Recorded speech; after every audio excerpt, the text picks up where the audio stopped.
Hi folks, welcome to the Prepared Homestead. This is Travis. Thank you all for stopping by to watch. Today I wanted to kind of shift gears just a little bit.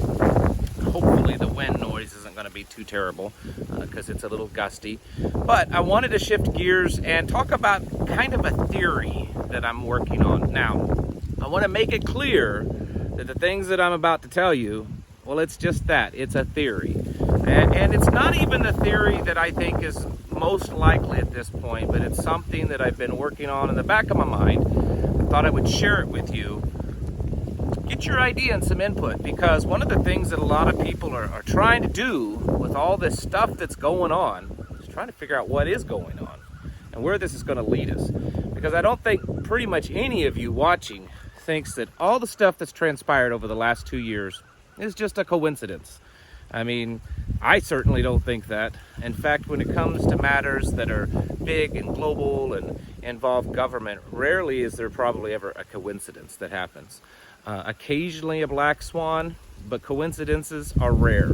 So I think a lot of us we're trying to figure that out. And so I have a working theory, and it is changing on a daily basis as things change around us. But I thought I would go ahead and share it with you because you never know, it may be something that's kind of close. It does involve what's going on in Ukraine and Russia. And that's what a lot of people are wondering, is this the beginnings of World War III? Are we going to, for the first time since, World War II, are we going to see nuclear weapons used? Or is this just going to kind of fizzle out? Is this just going to, just a little burst in chaos and noise, and then it's going to fizzle out because maybe that's what the plan is? We want to talk about that, but first I want to go back to the beginning of all of this. For the last 2 years, we all know, and we've all talked about this, it has been just this constant fear and panic. To the point that so many Americans and other people around the world seem to have developed some type of psychosis where they're obsessed with having this on. They're obsessed with people that aren't complying with regulations. They're just obsessed, and they live in absolute fear. The tactics that's been used on many different levels of government, nationally and internationally, have been quite extreme in trying to indoctrinate and in just beat into someone's brains that what is going on is worthy of your complete fear and just a collapse of just your rational thinking. And so remember that's been going on for a while now. Some of the things I'm going to tell you, I got to speak carefully, and I have to kind of speak in maybe a code, because I'm going to walk that thin line of things that aren't allowed to be talked about. And we certainly don't want me to have to get punished and put in timeout for a while. So again, it's been crazy, right? I mean, just constant fear. And then we got to trust the science. We've got to do all of these measures to make sure that it gets under control and it goes away and it never happens again. And then all of a sudden, in just the last 2, 3, maybe 4 weeks at the most, it's just like it's poof, gone away. And many of you, like myself, have said they've got something else planned. This isn't just gonna disappear like that, and they hope that no one ever thinks about it again. There's something going on, because it's so strange that just a few weeks back, there was absolute fear and panic, and it was just wall-to-wall news coverage of how we've got to do all these things to get something under control, and then it just disappears. In fact, even very liberal areas that's had some of the most stringent guidelines here in the United States, like New York, is pretty much saying, okay, we're just going to go back to normal for the most part. We're dropping lots and lots of all the different restrictions and mandates and regulations, and for the most part, we're just going to go back to normal. We're just going to wake up one day and it's just going to all disappear. And in fact, a lot of this has been done ahead of any changes in guidelines on a federal level, which would basically be translated into they're not following the science. If that's what we're doing, The science up until just a few days ago has been, no, we need to keep up on this. We need to keep wearing this. We need to keep doing everything. And only just a couple of days ago did the CDC kind of back off just a little bit on their guidelines. They let up just a little bit and said that in some areas they can kind of start backing away. But for all those, and many of them were very liberal areas, they weren't following the science. They weren't following the science by just, letting it all, stop and go back to normal.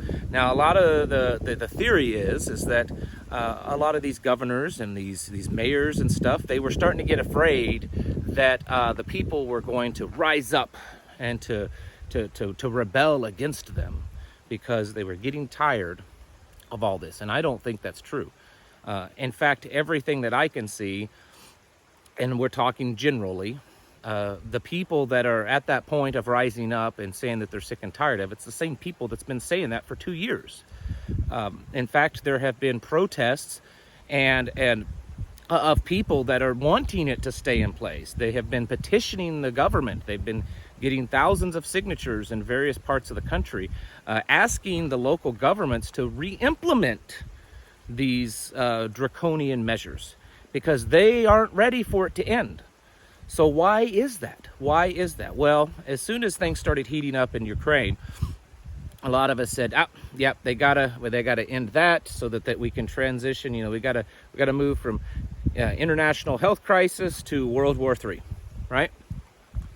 That's what we've all said, and I've said that many times. And so now the question is this thing going to continue to escalate into a World War III, nuclear weapons used, or, is this going to happen for a while and kind of fizzle out? Here's my theory, and this is where we go with this. I think, or at least I'm not saying, hold on, let me stop.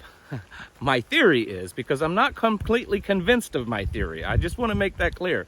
I'm not completely convinced that this is what's going on, but this is a theory that what's going on in Ukraine and Russia is going to happen for a period of time. Probably, I would guess, not more than about 6 months. And I know that sounds like a long time. Like, oh my goodness, that's a long time. It's really not. All that's happened over there so far has only been like 6 days.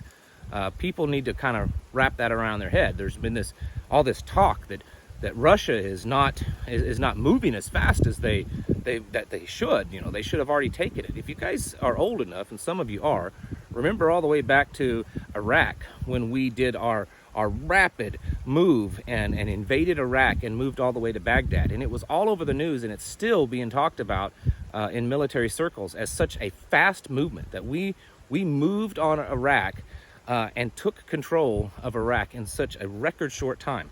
Well, folks, it took us 2 weeks to get to Baghdad. And it took a little over 30 days for us to pretty much have the country under control, with the obvious little pockets of rebels and stuff. So we're talking, it was about a 30-day campaign for us to go from entering Iraq to having control of it, roughly. Putin has only been involved in Ukraine for 6 days. So I think that it's way too early to start assuming that he's just not moving fast enough. And there's very much a lot of indication as of today that he's kind of upped his antics. Now, I'm not saying this is true or not, but the ambassador to the UN for Ukraine, they're making claims that they have evidence that Putin is using thermobaric weapons in Ukraine. Now, I know they've been sending out a lot of propaganda over there, but if that's true, that changes the game big time. There's also reports that it seems like he's shifted from trying to avoid civilian targets to just not really caring. And if that is the case, we could definitely see this start to escalate even more. So, back to the theory. If this gets drug out for weeks, maybe a few months, I don't think it would happen more than 6 months based on my theory here. That is enough time for especially Americans, but really the whole world, to forget about the health crisis. I know that sounds crazy, but it's true. It doesn't take too long to get online during different types of crises that happen, and realize that after about a 48 to 72 hour period, most people kind of get bored with it and they move on to something else. In fact, already online, if you get online, you'll see that there's not nearly as much talk about Russia, Ukraine. We're already back to basketball and whatever the latest TV show is, and some new movie that's coming out, and the State of the Union address and everything else. We've already switched gears, and we can start to see that people are starting to lose interest. That happens all the time. It all has to do with that, without going down the rabbit trail. It all has to do with, I believe, the various different ways that they have manipulated and indoctrinated people over the last 50 to 75 years, through television, through movies, through public education, and probably through the things that they have put in our body without us knowing it. But that's a topic for another video. And so the point is that they've got to get everyone distracted enough that they forget about it, and that they forget that it happened, and they forget really all the details, and they've moved on, and that's old news. And then all of a sudden, something will come back. Something will happen, and we find ourselves back into that. Now, people like Bill Gates and Dr. Fauci have all said this already. They've already said that there's another one coming, and that the next one will be worse. They've said this several times. And so I don't think that they're just talking out the side of their mouth. I think that there is something there. Now, what is that? Could it be a new variant? Maybe. I think what it could possibly be, and this is part of the theory, may not be correct, is, and I hope we don't get kicked off for saying this, HIV. We'll just call it the H thing. Because, and as many of you know, there's a lot of theories out there and a lot of really damning evidence that the H is in the V, or at least parts of it are. But we won't go into that here. There's been a strangely increasing amount of information out there on the H, on it being pushing to be tested.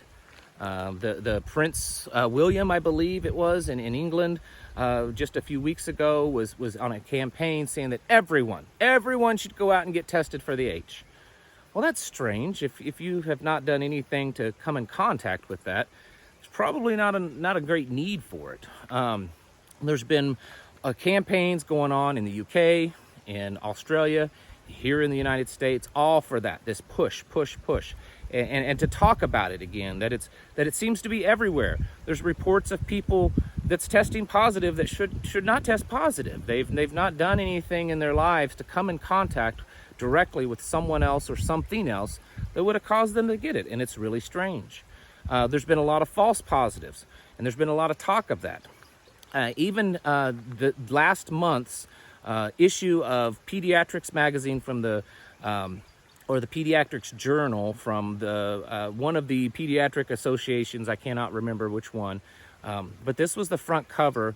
Down at the bottom, there's an article in it on infant pediatric H, and how doctors need to prepare themselves to learn how to test for it, to learn how to treat it, to learn how to deal with it.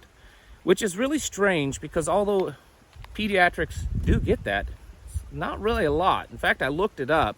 There's less than 2 million positive cases under 13 on the entire planet. And that's really not a lot considering the planet's population. And in fact, over the last 20 years, there's been a decline of positive cases in adolescents and pediatrics by a number of about 60% decline. So why all of a sudden now is it seems to be this push? It's the same way as we've heard months back that, children can have strokes and children having heart attacks, and that it's normal. This is really strange. I think it's very possible that they're going to try to shift enough of the narrative to make people forget what we went through for the last 2 years. And that as soon as this phase of war ends, it'll be something new, and it will distract us so much, or their goal is, that people won't even think to connect this with what happened for the last 2 years. People will think it's totally something new. They won't make the connection, because that's part of the manipulation of the American mind, and their lacking ability anymore to rationally think and to put things together logically.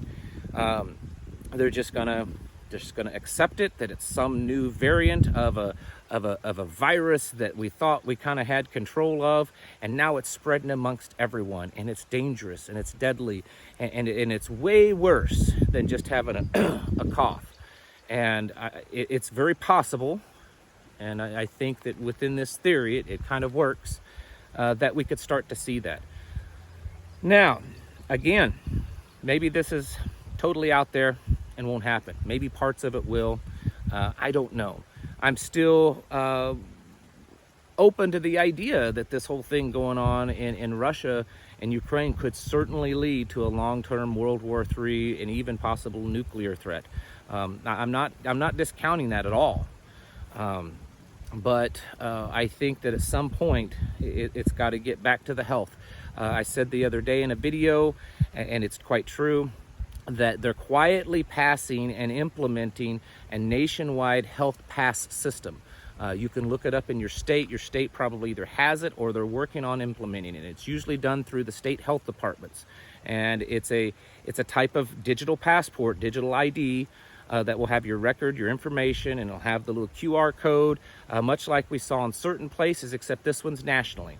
And it will work with Canada, and most likely at some point work with other countries like Australia and parts of Europe that have implemented the same type of thing.